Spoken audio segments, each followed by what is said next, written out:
দক্ষিণ এশিয়ার রাজনীতিতে নতুন মোড়। যে দুই দেশ একসঙ্গে একসময় ছিল, বিচ্ছেদের পর তাদের সম্পর্ক আর স্বাভাবিক থাকেনি। ১৯৭১ সালে মুক্তিযুদ্ধের পর থেকে পাকিস্তান ও বাংলাদেশের মধ্যে সম্পর্ক উত্তেজনাপূর্ণ ছিল। এই ঐতিহাসিক ক্ষত আরও গভীর হয় বাংলাদেশের সাবেক প্রধানমন্ত্রী শেখ হাসিনার দীর্ঘ ১৬ বছরের শাসনকালে। তবে ২০২৪ সালে গণবিক্ষোভের মুখে শেখ হাসিনার পদত্যাগ ও ভারতে পালিয়ে যাওয়ার পর দুই দেশের মধ্যে সম্পর্কের উন্নতি ঘটে।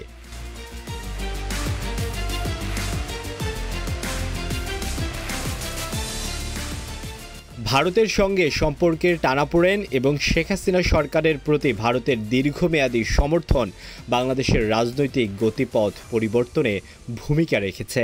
নতুন অন্তর্বর্তী সরকার ভারতের কাছে শেখ হাসিনার প্রত্যাবর্তন দাবি করে। এই প্রেক্ষাপটে পাকিস্তানের সঙ্গে বাংলাদেশের সাম্প্রতিক ঘনিষ্ঠতা এবং কূটনৈতিক সম্পর্ক আরও গাঢ় হয়।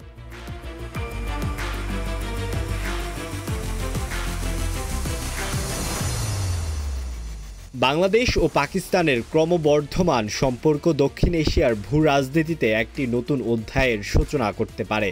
যদিও ভৌগোলিক ও অর্থনৈতিক বাস্তবতা বাংলাদেশকে ভারসাম্যপূর্ণ অবস্থান নিতে বাধ্য করবে, তবুও এই সম্পর্ক উন্নয়ন উভয় দেশের জন্য ইতিবাচক হতে পারে।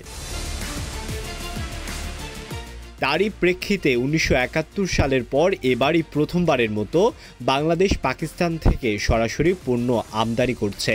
গত ২৩ ফেব্রুয়ারি সরকার থেকে সরকার G2G পর্যায়ের বাণিজ্যের আওতায় পাকিস্তানের পোর্ট কাসিম থেকে একটি বাণিজ্যিক চালান রওনা হয়েছে, যা আগামী মার্চের প্রথম সপ্তাহে বাংলাদেশে পৌঁছাবে।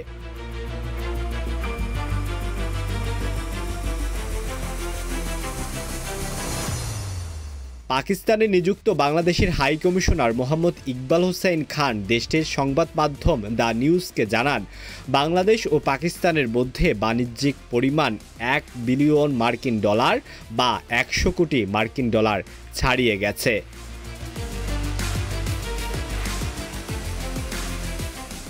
বিশ্লেষকদের মতে সাম্প্রতিক সময়ে বাংলাদেশ ও পাকিস্তানের কূটনৈতিক ও বাণিজ্যিক সম্পর্ক উষ্ণ হয়েছে।